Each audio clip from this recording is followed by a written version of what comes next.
Marcus Smart is a Los Angeles Laker. 2-year, $11 million deal and a player option for the second year. Very unexpected. So the Washington Wizards are buying him out. I thought he was going to serve as a mentor for that team for at least this upcoming season with Chris Middleton, but Washington's buying them out. Makes sense because Washington has a lot of young guards that they need minutes for. So they bought him out, and the Lakers capitalized, and they bring in Marcus Smart. His value's probably never been as low as it's been this past season, or ever since he was traded from Boston. Kind of forgot about homie. I thought he was just going to fizzle away in Washington for a little bit, but he's back. He's on a contending team, and he's playing for my Lakers. So I guess I try to be an unbiased Lakers fan because I'm more of an NBA fan than a Lakers fan, but I guess take a little bit of what I say with some grain of salt. But good damn pickup. Out of the three that I've talked about for the past 3 or 4 days or whatever, Dame to the Blazers, Beal to the Clippers, and Smart to the Lakers, I think this one is the best signing. Because the Clippers, though Beal is a very talented player, they didn't really need another score-first two guard to play in the backcourt with Harden. They kind of just got him because he was available after the buyout. The Portland Trailblazers didn't really need Dame, but a lot of the positive from that pickup is just sentimental value. The Lakers needed a Marcus Smart. They needed a point of attack defender, somebody that's going to be a hard-nosed, rugged, get down and dirty, hustle type of player in the backcourt.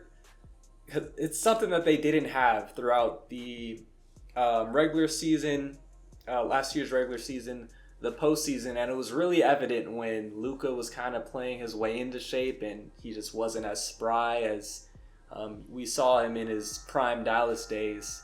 And when Luka would have to guard, when he would get switched onto the main ball handler in the playoffs, various players throughout the games he played with the Lakers in the regular season, it was really apparent whenever he had to switch on somebody like Ant or Brunson or just whoever the team's best offensive option on the perimeter was, or even when Austin Reeves had to defend those guys out of necessity, because in the start, when you have a starting perimeter trio of Reeves, Luka, and LeBron, by default, Austin Reeves is the player getting thrown at the team's best perimeter creators. So that really made it apparent that the Lakers needed a point of attack defender, and going through this offseason as it's kind of in its dog days now, my main fear was that we were going to end this offseason without picking up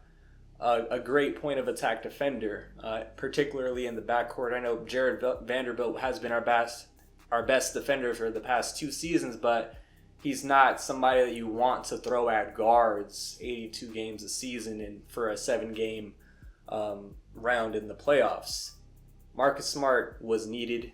We were hoping Bronny could turn into Marcus Smart, but fuck it, just get him. Just get the actual prototype instead of trying to just make Bronny the clone. We actually got the point of attack defender that we needed. And it is a very, very light contract. 2 years. One is guaranteed only for $5.5 million per season. So it kind of does both things when we're looking at the timelines. We're looking at the LeBron and Luka timeline, and we're looking at the Luka timeline. Of course, the Lakers are going to try to win a championship every season, but Rob Pelinka made it pretty evident that they're not going to sell the farm to try to win a championship and go all in for a championship this season, which everybody's going to presume is LeBron's last in LA. But a pickup like this, adding DeAndre Ayton, like these are pickups that make the team better in the short term with LeBron on the team, makes them more of a competent, complete team for this last hurrah with Luka and LeBron this season. And it also, these pickups kind of serve as a tryout to see if Ayton can be the long-term center to work with Luka for the next 3 or 4 years, to see if Marcus Smart, who's pretty much in the last 3 years of his prime, to see if he's a guy that can fit in the backcourt next to Luka. Both of these guys, Ayton and Smart, they have player options, so it gives them flexibility to try to, and motivation to play as best as they possibly can so they can secure a bag in the 2026 offseason, and it gives the Lakers security. Trying out Marcus Smart in the backcourt next to Luka, trying out Ayton as the long-term 5 to work in tune with Luka. And if it doesn't work, these are smaller deals, and they may opt out. The Lakers just have a lot of flexibility given these two deals. And I was alluding to Marcus Smart starting with Luka because as apparent as it was that the Lakers needed point of attack defense, you're not going to be able to have that when you're starting Luka and Austin Reaves in the backcourt together. So I wonder if this is a sign that Austin Reaves is a little more expendable. That playoff run that playoff series didn't help matters much for Austin against the Wolves, but I wonder if this is a sign that Reaves might be a little expendable. I think he's on the last year of his deal as well. But I wonder if, depending on how good Marcus Smart looks in training camp and to start out the season, and if his three ball can be a bit consistent, that's going to dictate if JJ Redick decides to start Marcus Smart next to Luka and bring Austin Reaves off the bench. The Lakers need a point of attack defender, and Reaves, I think he'd be fine coming off the bench. He came off the bench a lot 2 years ago.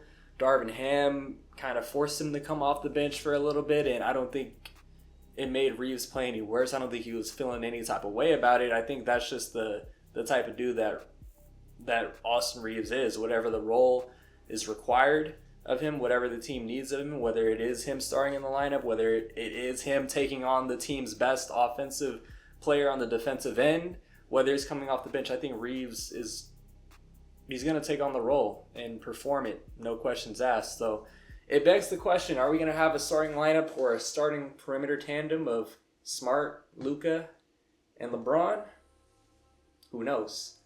But this pickup, it kind of turns the ties regarding what we were thinking of the Lakers offseason. It was kind of viewed as an L in general due to losing Dorian Finney-Smith. Not everybody's on the DeAndre Ayton bandwagon. With them bringing in Marcus Smart, they fit a need, a glaring need.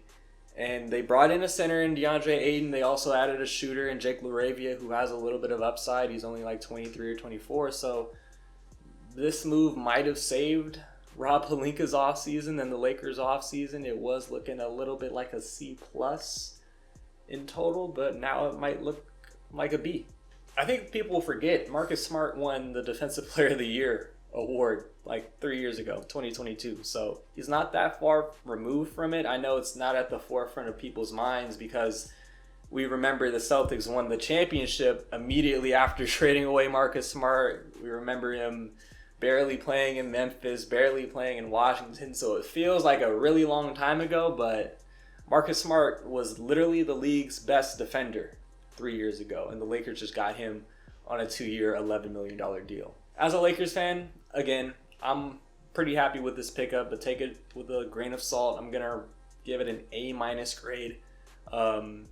Also, low risk. I don't think there's any risk involved with bringing in Marcus Smart if he's hooping and if he's hitting his 3-ball, and he's not just somebody that defenses dare him to shoot because he's shooting 30% from the field throughout the regular season. If he's a solid 36% three-point shooter on about 4 or 5 attempts a night and the defense is there, then holy shit, we have the perfect backcourt partner for Luka Doncic on this Lakers team, and it could make them a pseudo serious contender. So and if it doesn't work, if the 3-ball is at like 30% or below, then he can just be an energy dude off the bench, and he can be in closing lineups when it's crunch time and you need to prioritize defense. You can bring him in, replace Reaves. He can serve in that role as well. So there's no risk involved. Another high reward, low risk type of move, similar to the Beal pickup. So I don't have anything bad to say about this one. Those are my initial thoughts, but Let me know what you guys think in the comment section below. And other than that, until next time.